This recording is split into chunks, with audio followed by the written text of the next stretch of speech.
Hello, everyone, and thank you for joining this morning. We're going to get started now. My name is Brendan Woodruff. I'm the co-chair of the Green NY Operations and Engagement Subcommittee, and we're proud to be bringing you a training today on greening agency swag and giveaways. A couple housekeeping notes before we turn it over to our presenter today. This webinar is being recorded. It'll be available on the Green New York website afterwards. So if there's anything you want to go back and see, or if you want to share it with any of your coworkers, you're more than welcome to do that. It'll probably be up on the site in a couple days. In addition, everybody is muted when you join the webinar. If you do have questions as we go along, please type them into the chat box, and we will address them at the end of today's presentation. So any questions you have, just type them in, and we're going to go through them at the end. In addition, I just want to give a plug as well for our Lunchtime Learning webinar series. It takes place the second Tuesday of the month at noon. So the next upcoming one is going to be next Tuesday, or the Tuesday after, February 11th at noon, and it's on choosing greener cleaning and personal care products. And we've got some fantastic people from the Pollution Prevention Institute presenting on that. So without further ado today, we're going to hand it over to our presenter, Emily Dominiak from DEC. Thanks, Brendan. My name is Emily Dominiak. I work in DEC's Pollution Prevention Unit, mostly on chemical policies issues, but today going to be talking to you about how to green your agency's giveaways, both on the procurement side and then on how you actually give them out. I'm sure that everyone on today has received some sort of branded item, whether from a private entity or a government entity at some point, and those of you who are sitting at your desks probably could look around and see one of those items sitting on a shelf. And so that kind of speaks to the issue of swag or giveaway items, is a lot of the times they're not necessarily useful or are used and just sit in a drawer or on a shelf and then will eventually go to a landfill. So today I'm going to kind of walk everyone through how to rethink giveaway items and change your processes. So just a quick overview of what we'll talk about today. First, I'm going to define swag so that everybody's on the same page when I use that term throughout the presentation. And then we'll talk a little bit about why this is an important issue and something to care about. Next, I'll get into the nuts and bolts of how to rethink giveaway items and what you should be looking for when you're deciding on items to purchase, and on the back end, how you should be giving them out a little bit more mindfully, which is the making the most of your money point. And then I'll wrap up with a few examples before opening it up to questions and answers. So what does SWAG stand for? SWAG is stuff we all get, and just a note, I'll be using swag and the term giveaways interchangeably throughout this presentation, so I just wanted to make sure everyone knew what I meant when I said swag. And you could define both of those terms as any kind of branded object that's given away, typically for free, and is meant to relay some kind of message. Whether or not swag always hits that mark is a separate issue. So getting a little bit into why this is an issue that we should care about, there's a lot of resources that go into producing any kind of particular item, whether it's the clothes you're wearing or furniture or just an item that's given away at a conference. And this graphic is was actually made by the Oregon Metro and was used in their regional waste plan for 2030. And so from their perspective, it was meant to show an item's life cycle and how it gets disposed of at the end of that life, but it's perfectly applicable in this scenario as well to kind of highlight all of the various endpoints that go into making, using, and disposing of, as I said, any particular item. I'll loop back to this graphic in a minute, but I just wanted to introduce everyone to the thought process of thinking of a physical item as a process and not just that item itself that you have in your hand.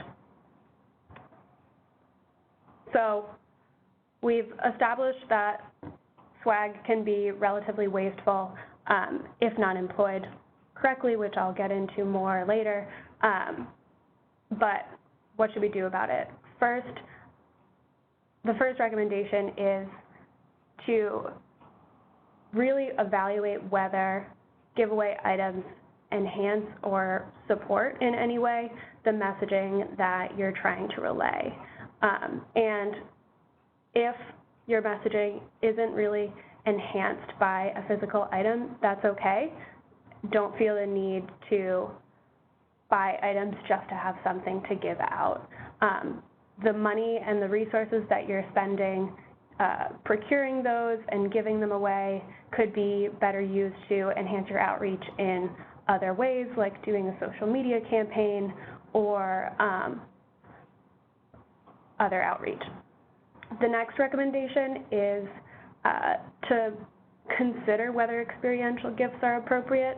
Experiential gifts are not always a good substitute for physical giveaway items because they don't carry a message, but they can be a great zero-waste solution for situations where you want to give a reward. And one particular example of this is if you host conferences or seminars where you have guest speakers and typically give them some kind of token of appreciation, an experiential gift could be a good substitute instead of a physical item that that person might not necessarily need. And then the last solution at this point is to rethink the way that you buy and give out items if you do decide that they are actually useful to your messaging. A quick aside before we get into defining that criteria and talking about the greening your process a little bit more is that collaboration is really key. Not all agencies have the same person doing the outreach, which we'll refer to as program staff, and procuring the physical items, which are the purchasers. In many agencies, they're separate people or separate groups of people. And collaboration between those two groups is really important to make all of this work together well. The rest of the recommendations in this presentation will really speak to both roles. So having a conversation between the two groups is very important. So what should you be looking for when you're looking to buy an item that's quote-unquote greener? First, the item should have an inherent purpose, and by that we mean that it should speak to whatever message you're trying to convey, and it should have a specific use, and your audience should want to use the item. Next, it should meet specified sustainability criteria. And just another kind of aside, a nice bonus is if the item allows the person you give it to live their life in a more sustainable way, especially if that also connects to your message. And examples of this are giving out reusable bags or reusable takeout containers, utensils, stuff like that, that allows the person who receives it to eliminate waste or otherwise be more sustainable in their lifestyle. So in defining an item's sustainability criteria, there are a couple of things, or more than a couple, that you should look at. First is the item's durability, and by this we mean that the item is, one, meant to be used multiple times, and two, durable enough to withstand being used those multiple times. So an easy example is a paper fan that might be given out at the state fair, for example.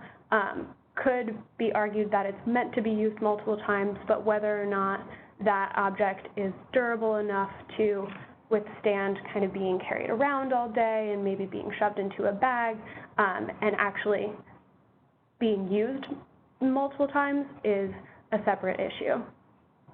The next criteria is end-of-life management, and this is where we get back to this graphic that I introduced before. Items that at the end of their useful life are recyclable or compostable are far preferable to those that are destined for a landfill. And if there's an opportunity for the user to repair or reuse that object, it's even better. The third criteria is thinking about the place of origin. And again, if you're looking at this graphic, it's the orange section where you're acquiring resources and manufacturing. And the concern here is thinking about the climate impact of shipping goods, sometimes across the world, as well as the raw materials. And so that's getting into the next point, which I will show you this graphic. So for such a broad range of products as giveaway items, it's very difficult to give a definitive ranking of specific material types and which are better than others.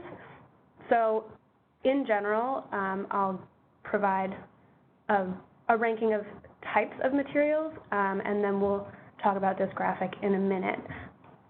First, items that contain recycled content are preferable over those that only contain virgin material because you're supporting recycled markets and not sourcing new materials.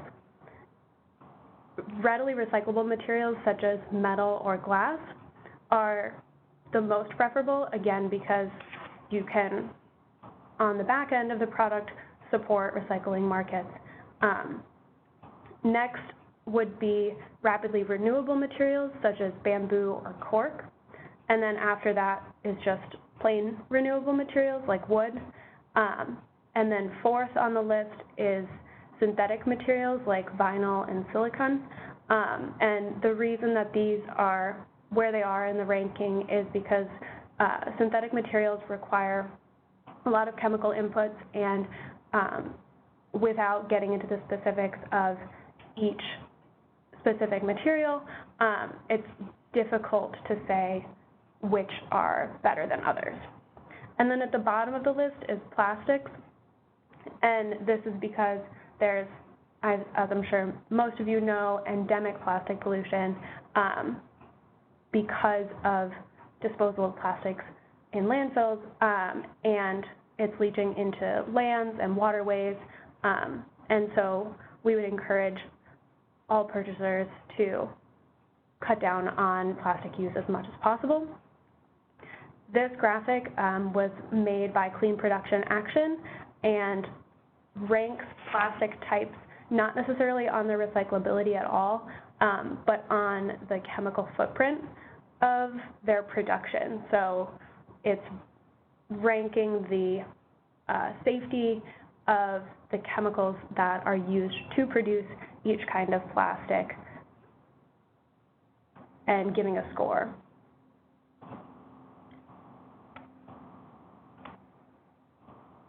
So a couple of other tips to think about when you're procuring items is, one, avoid labeling the items to be event or year specific. Rarely on the back end of a user's experience that information is useful. And on your side, if you don't use all the items that you've purchased for that specific event or year, those items automatically are going to become waste. Also, avoid buying more than you need for a specified time frame or a specific event. and avoid items that are individually packaged. And an example of this is, items like lens cleaners that sometimes come in little plastic sleeves, but you can just as easily buy bulk lens cleaners that are just loose, and you can give them out individually that way. So just having a conversation with your vendor about in what form the item is going to come to you and trying to find lower waste alternatives.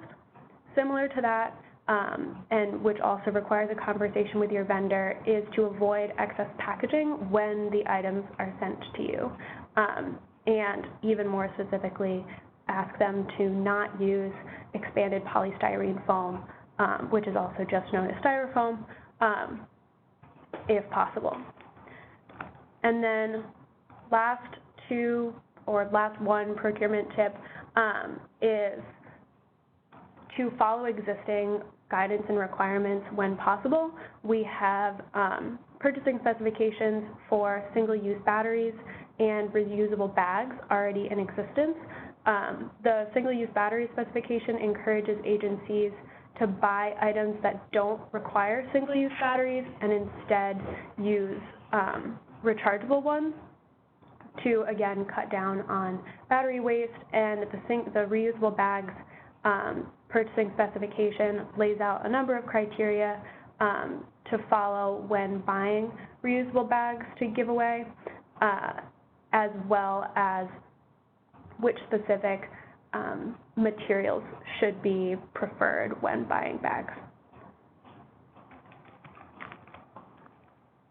So then just a few procurement tips. If all of this information sounds overwhelming and difficult to confirm, there's a couple of ways that you can help yourself. One is to consult with other agencies, specifically particularly if you know of another agency that has purchased an item that you think would be applicable to your messaging. You could ask them where they bought it and what environmental criteria they looked at when purchasing the item, or if you know that their purchase did meet specific environmental criteria that you would like to use as well, asking them again where they purchased it and kind of what kind of options they found when looking for that giveaway item. Second would be to use a service representative. Oftentimes, service representatives can go into their database and find products that aren't even necessarily listed on that company's website. And if you just tell them that I'm looking for an item that will meet this messaging and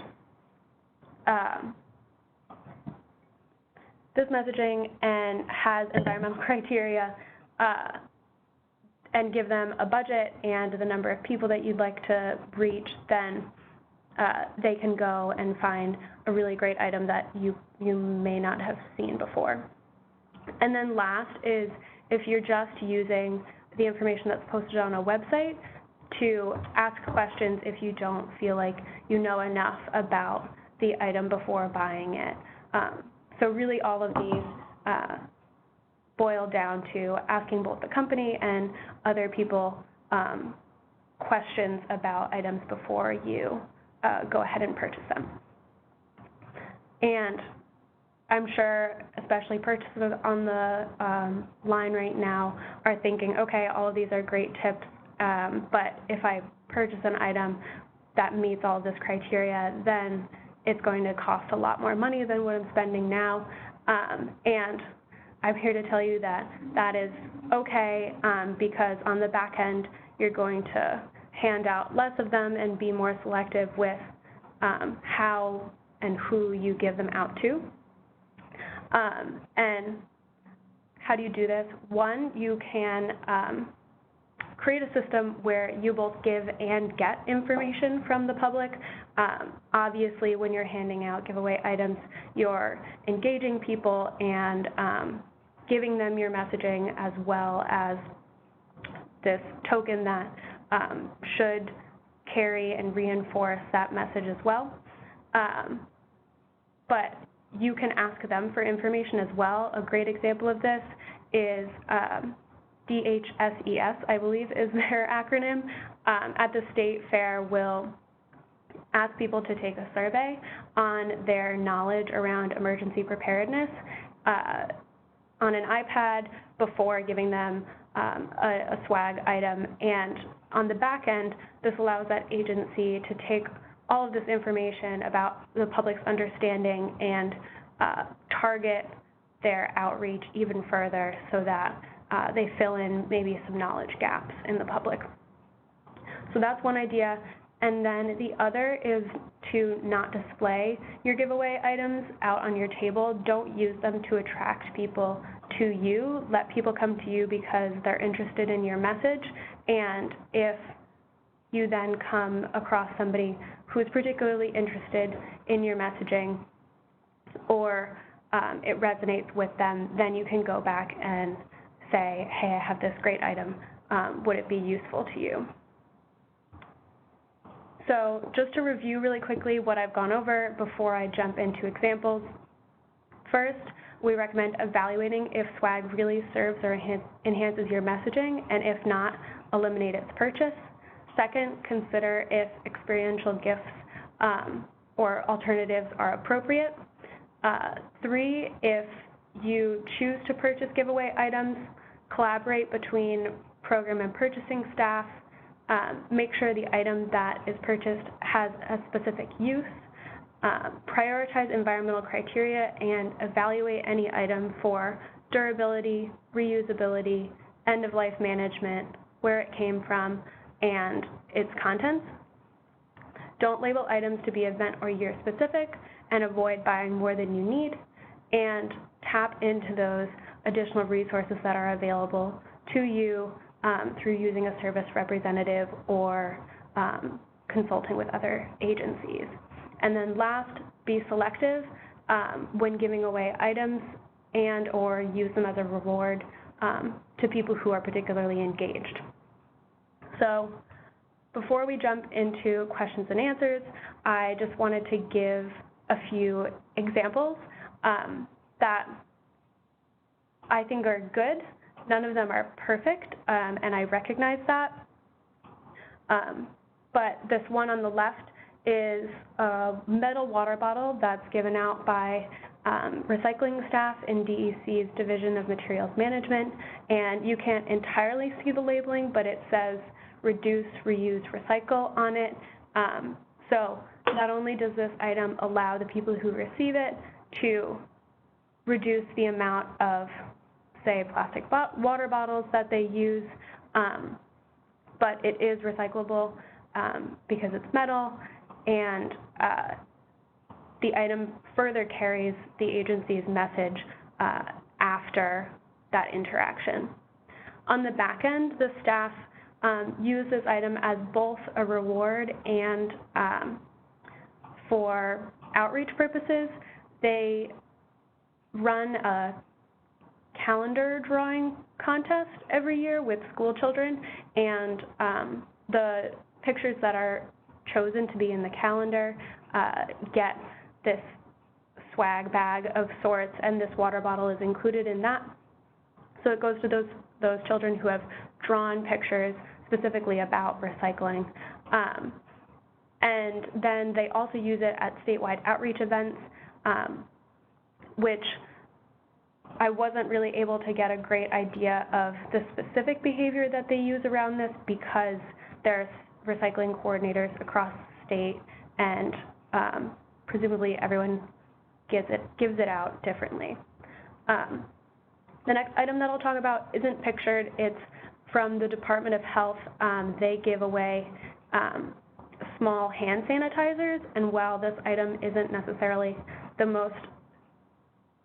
best example of a sustainable physical item because it is a small use hand sanitizer, it's in a plastic bottle, it is a really good example of an agency giving out items that are targeted towards their messaging.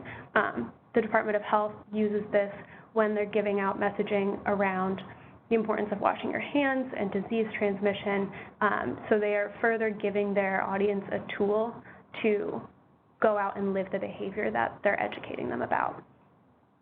And then the last item that I'll present today is the image on the right, which is from the DEC's Division of Materials Management, their invasive species staff. And just an interesting aside, when I was talking to their staff, this is actually, they use it as a boot brush, but this is actually a hoof brush for horses, but it's the most practical object that they could find that did what they wanted to.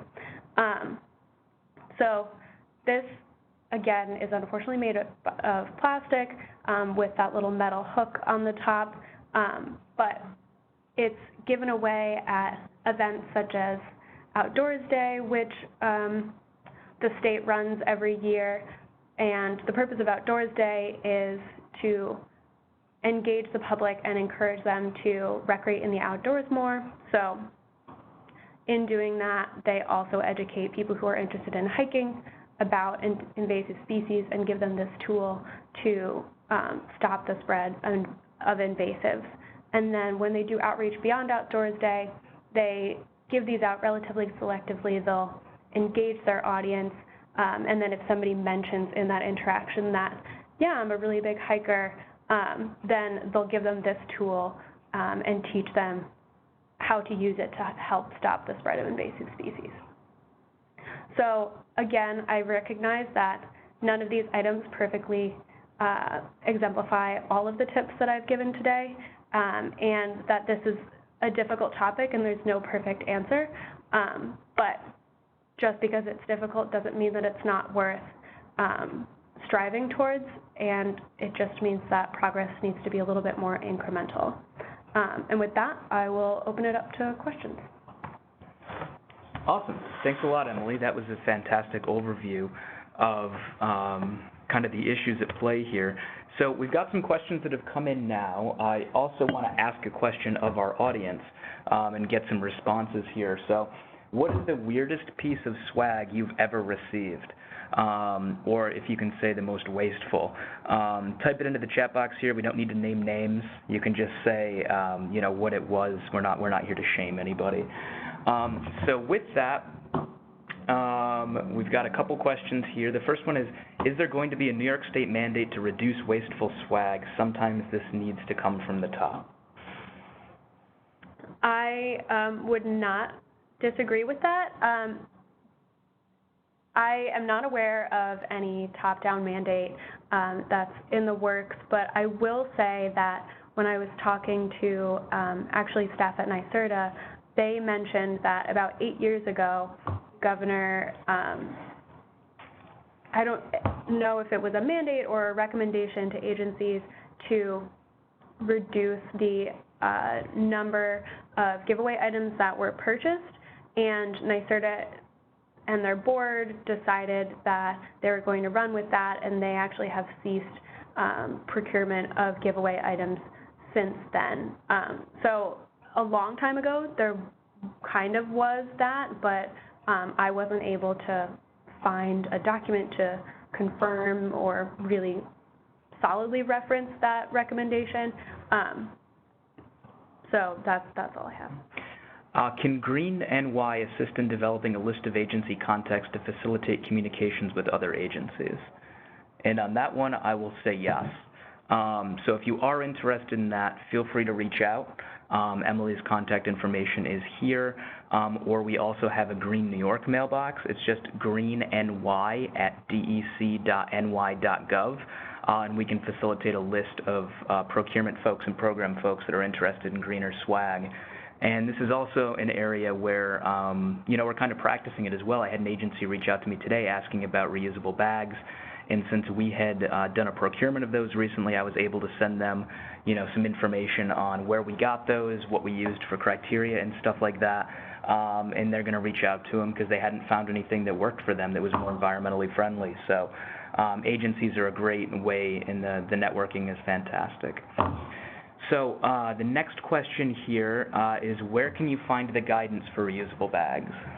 Oh, so I should have put it on the slide. If you go to ogs.ny.gov/green-ny, there's a section, I believe it's at the top on the left, that says approved specifications or approved EO4 specifications. So if you go to the list of approved specs and search reusable bags, it will pop right up, and that's the best place to find it. What type of environmentally responsible swag items do you think would be of most interest to a college student audience? What are the kids into these days? Oh, God. I think for that one, I think kind of the trendy stuff now is kind of reusable straws, reusable cutlery, things of that nature, and maybe things that they haven't thought of before. Everybody gives out, water bottles and mugs, and most people have those. And I think also to think of stuff from a dorm perspective of what students might not have or what they might need, what might make it easier for them to live their lives more sustainably going around campus. Off the top of my head, I'm not really thinking of any. Yeah, the only other item that I think of that might be of use to college students is some kind of like external phone battery, like a charger, because they're constantly, on the go and constantly on their phones. But I would say also to loop back to focusing on what message you're trying to relay to them, and not necessarily just giving college students an item so that they have an item. And I think this might be a good area, too, to think about experiential kind of gifts or swag. If your campus doesn't already give out transit passes or bike share passes or something like that, it might make more sense to be like, come by the table, you could win a, yearly membership to the regional bike share or something like that. Next question we have here. Do you have tips on specific questions to ask vendors to find out if a product meets suggested sustainability criteria? Not specific questions, but if you just ask them about the sustainability criteria that we presented earlier, they should be able to answer those questions and provide you information on the contents of every item, where it's coming from or where it's manufactured, and durability criteria to a certain extent. So that's information that any vendor should have about their products. Mm-hmm. So we've got some comments here rolling in on the oddest swag or different swag. One is on stress balls. They're items that a lot of people don't use. I can confirm that one.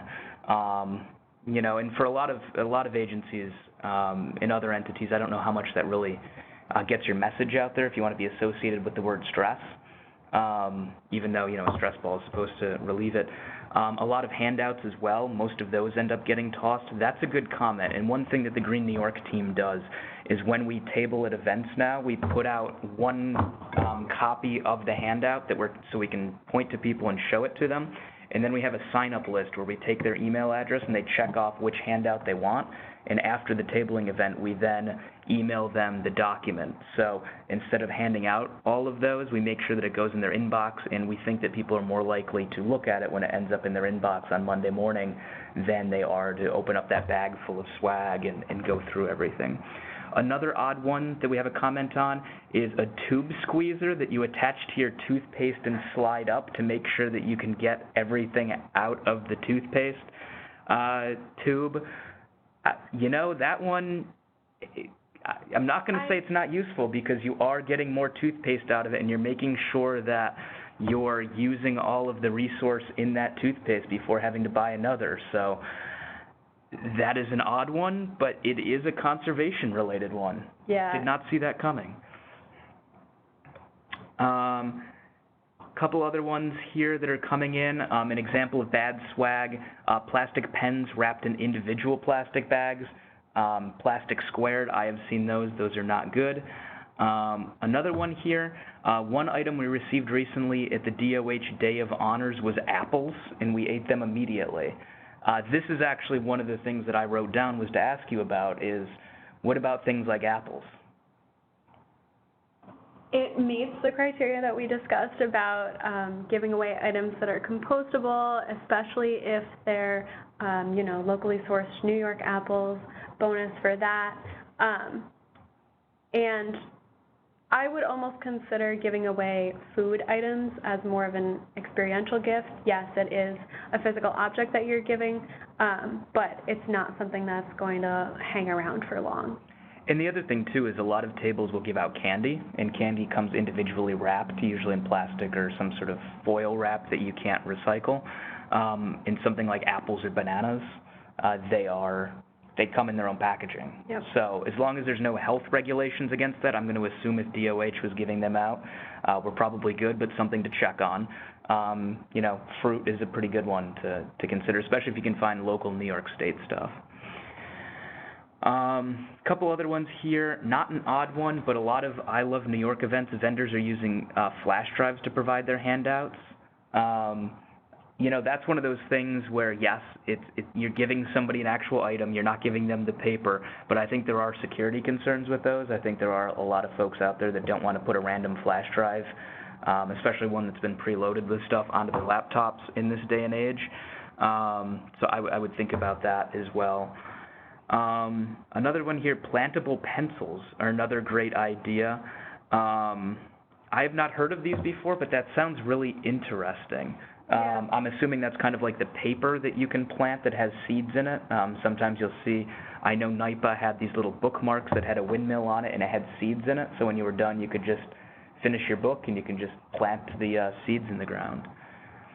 Yeah, that does sound like an interesting comment or idea. In general, I would say don't give out pens or pencils, but if it is something like that is compostable and won't add to waste once you're done with the item, that's great. Mm-hmm. Next question here, what are some examples of experiential giveaway items? So a couple that I have heard about in the past is one, as Brendan had mentioned, giving away a token for riding on the local public transit system if that's applicable. Another is admission to a local park or a state park if that's doable. I don't know, can you think of any others?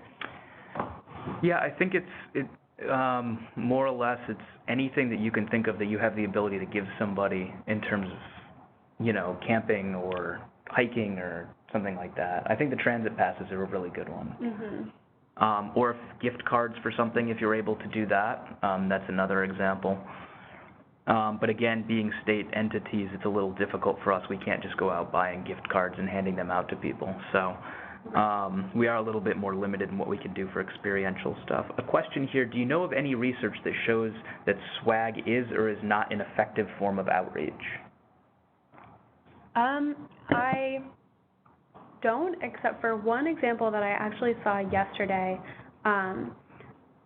Granted, it was a flyer that a company who sells branded products put out to get customers, but I think the statistic that was in there was 89% of people have interacted with some kind of branded product in the last 6 months, and it was close to 80% of individuals surveyed said that receiving a branded item made them more likely to interact with that particular company. Again, that seems high to me, but I haven't seen any other data to refute it. Mm-hmm. We've got some more comments rolling in here regarding kind of swag that they've gotten. A mini flashlight and really cheap headphones. This person has never used either of those. I've seen those at the state fair. I've got a couple state agency headphones that I've seen. I think I used them once when my regular headphones broke to go running, and I'm pretty sure they broke the first time I used them running. So that's another thing. It comes into the durability is when you get into things like, flashlights or headphones or, even rechargeable batteries, a lot of times the price point that we can afford is not a durable quality item. that is going to lead to, people using it for a long time. So it's going to end up mainly as waste. Another one here is a small neoprene sheet that was a cutout paper airplane. Cute, but essentially office clutter and instant trash. Yes, probably very annoying for your coworkers too, who see little paper airplanes flying over their cubicles. But I guess that could be fun. Are there any recommended vendors that carry these products in New York State? For this is one of those areas where you're going to want to reach out to fellow purchasers and program staff. Everybody has their kind of preferred vendor that they work with. So what I would suggest is reach out to us. We'll create kind of a list of purchasers and program folks that work with swag, and we can add you to that, and you can reach out to that group. It might even make sense to set up, kind of a SharePoint group with a discussion board or something where folks can share ideas. Thank you, DEC, for the tree saplings at the fair. It wasn't mine, but you're welcome. I will, Jeff Mapes will probably some thoughts about me taking credit for that, but you're welcome. Any recommendations for sustainable options of T-shirts? So I actually forgot to mention this up front, but I'm glad somebody asked about it. So the recommendations that we have put forth in this presentation and the fact sheet that will come out soon, none of it pertains to apparel. Specific guidance on apparel will be coming out in the spring through the formal EO4 purchasing specification process. So hold off on that for a few months, and we'll get back to you. And the one thing, I will add when it comes to T-shirts is I would not give them out as swag. I would consider them to be something that, because of the massive impact that the fashion industry and the apparel industry has, a T-shirt or a hat or anything like that is most likely to be the most environmentally unfriendly thing you could give out when it comes to swag, when you take into account the sourcing of the raw materials, the transport across multiple countries, the dyes that are used, the chemicals that are usually used to process this stuff. And then a lot of times when you're giving out T-shirts, especially if you go to sporting events and stuff, you see they've got the T-shirt can and you get a double XL, and how many people can wear that because they want to make sure that it's, a big size. Usually they're not shooting mediums and smalls out of a T-shirt cannon. So something to think about. I would avoid that as swag, but in a lot of areas, especially on college campuses, there are T-shirts used for a lot of things, so that's why we're doing the apparel spec. So we'll have more info on that coming. Next question, any advice on not printing out info and flyers? This person has gotten some complaints from folks that are not as technologically literate for not having physical handouts and only corresponding through email. I don't have any tips for that. I think on this one, my recommendation would be to have a couple on hand just in case you get that. From an accessibility standpoint, you're right. That might be an issue. So I would keep a couple extra copies just in case somebody asks about that for some sort of accessibility reason, that you have them on hand. But, yeah, we haven't gotten that one yet, but that's a good thing to be on the lookout for. Another comment here on some swag. One time I got a bulk produce bag at a conference with the organization's logo on it. That is fantastic. Yeah. That is a really good one. The mesh produce bags are something that they are pretty expensive. I've bought some for myself to use. But if you can find those in bulk and you can even get a logo put on it, that's something that's going to significantly help increase that person's ability to live sustainably, and that's something that people probably don't have yet. Yeah, especially if, and this is very off the cuff, I don't know the materials that are used to make mesh produce bags, but if it's made, or if you can find some that have recycled content in terms of plastic, then even better. But that's definitely a perfect example of an item that you could give to people to help them live more sustainably, and obviously it should also support your whatever message you're trying to give to them. Mm-hmm. Are unsharpened pencils and notepads useful as swag? I feel that they aren't used much. What would be better swag for an educational center? For an educational center? I think I would need to know a little bit more about who your audience is to give an informed recommendation, but the first thing that comes to mind is maybe a flash drive. Students use a lot of those for transporting information from home to school, but I would completely agree that pencils and notebooks aren't necessarily used a lot of the time when they're given out as a branded object. Do you have any ideas? Yeah, I think it depends on what kind of, okay, so it's 35 to 50-year-old participants with training in education. Yeah, I agree with that pencils and notebooks and stuff probably aren't the greatest. Just as kind of an offside story here, my grandfather used to go to the state fair every year, and he would collect everything he could. He was from the generation that grew up in the Depression, and I recently, when I was helping my parents do some cleaning, found bags full of state fair pens and pencils still, from probably, 20 years ago, so from different agencies and things like that. So, most people carry one with them to an event, and otherwise they just sit in a closet for 20 years. An entire bag full of them, which was pretty impressive. So for those groups, in an education center, I don't know. That's a really tough one. I would think, kind of as Emily mentioned before, what your goals are, kind of what you're trying to educate them about, and then think about what would tie in with that. I'm also thinking maybe even experiential stuff with transit passes or anything like that. If it is kind of education and training of certain groups that might need more transportation, that would help them get to, jobs and job training and stuff like that, or appointments. But yeah, I would focus on what you're training them for, and then, what you can work with them on. So then, thoughts on carabiners? Why are you giving them out? A lot of items, that is now my first question when I see an item that doesn't necessarily, when you look at it, you can tell what the agency was trying to convey with that particular item. Carabiners are obviously an item that has a use in subcontext. I am a relatively active hiker and don't use carabiners very often, even in that context.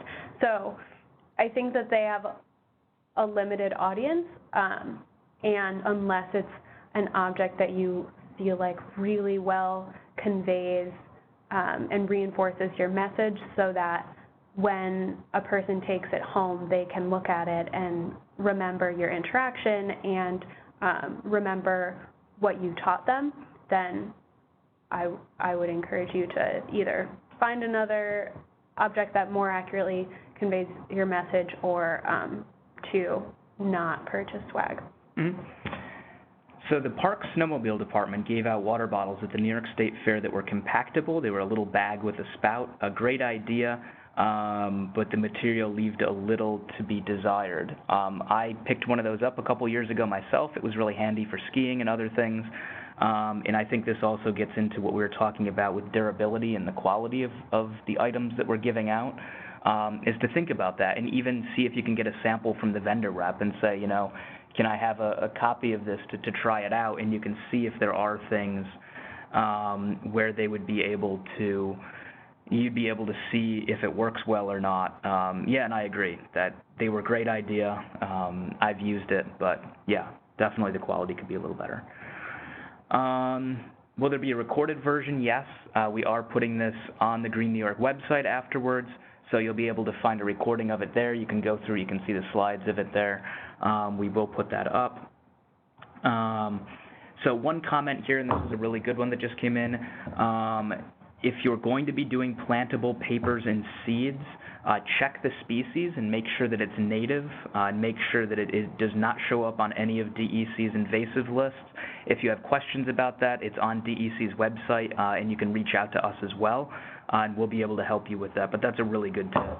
Yeah, that is actually a great tip. I'm glad somebody wrote it in. The other thing to think about when if you give away items with seeds in them, in addition to making sure that you're not giving away any invasive species, is to also have some kind of understanding of where your audience is coming from, because if you're giving it out at a conference that maybe has attendees from all around the country, that might not be a great object to give out and then have somebody maybe plant in Arizona where they have an entirely different ecosystem.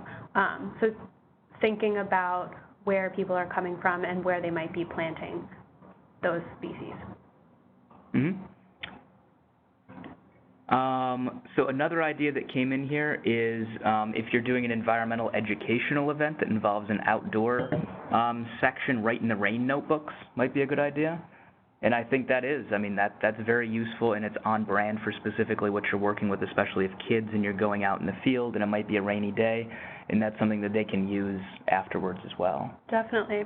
So that's a good example of thinking about the group that you're trying to reach and making sure that the swag you have lines up with your mission. So this person's received a nice badge and ID holder at an educational event because most educators hold their school IDs kind of on lanyards or another one.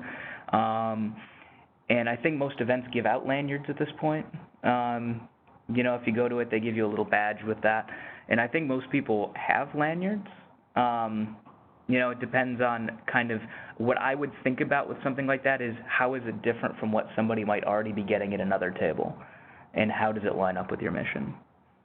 Yeah, and I think the example of giving them to educators is a good example because I think of lanyards as a giveaway item that, as Brendan mentioned, most people have one or two laying around. They don't need more, especially most adults don't use lanyards actively. But teachers is an excellent audience for those items because they definitely do use them more regularly than other audiences. And we've got another question here about Green Your Commute Day swag, and I will thank you for that, and I will plug Green Your Commute Day while we're here. So Green Your Commute Day is an initiative that the state does. It's going to be May 15th this year, and it's where we encourage staff to green their commute, so get to work by any means other than a single occupancy fossil fuel powered vehicle. In the past, we've had limited swag. We made some bags last year for another Green Your Commute event we did, reusable bags that said Green Your Commute on it, and then had kind of the BYOB logo on it. We have a few of those left. But I think with this, I would think about, you know, kind of what Emily mentioned before with how you give them out. Are they going to be, I would suggest instead of just handing some sort of Green Your Commute Day swag out to people, making sure that it's targeted, so kind of a prize. You know, people are entered into a raffle to get some sort of green commuting swag, and think about things like transit passes for that too, or if you have the ability, some kind of parking perk, or, I might start a fist fight in the parking lot, but, something like that is tied into green commuting. So, that's a good one. And anything you can do with that also brings up, if you're trying to incentivize people to do something, swag is a good way to do that, as long as it's targeted, it's limited, and you're giving it to just specific people as kind of a raffle. And let's see if we have, let's just look at our last ones here. Do you have any kind of a list of agencies that have made a conscious effort to reduce or eliminate swag, or any policies that they've implemented? I don't have that list, but I think that we can pretty easily compile it if we get people signing up to be part of some kind of group or contact list for caring about sustainable swag. And I'm sorry, what was the second half of the question again? If there's any kind of policies that they have, like written policies, do you know of any agencies that have implemented one? Other than NYSERDA, I do not. NYSERDA was the one place that I talked to that said they, across the board, no longer purchase giveaway items for the public. So I don't know if they have a written policy or if that's just something that, at this point, is ingrained into their practice. Mm-hmm.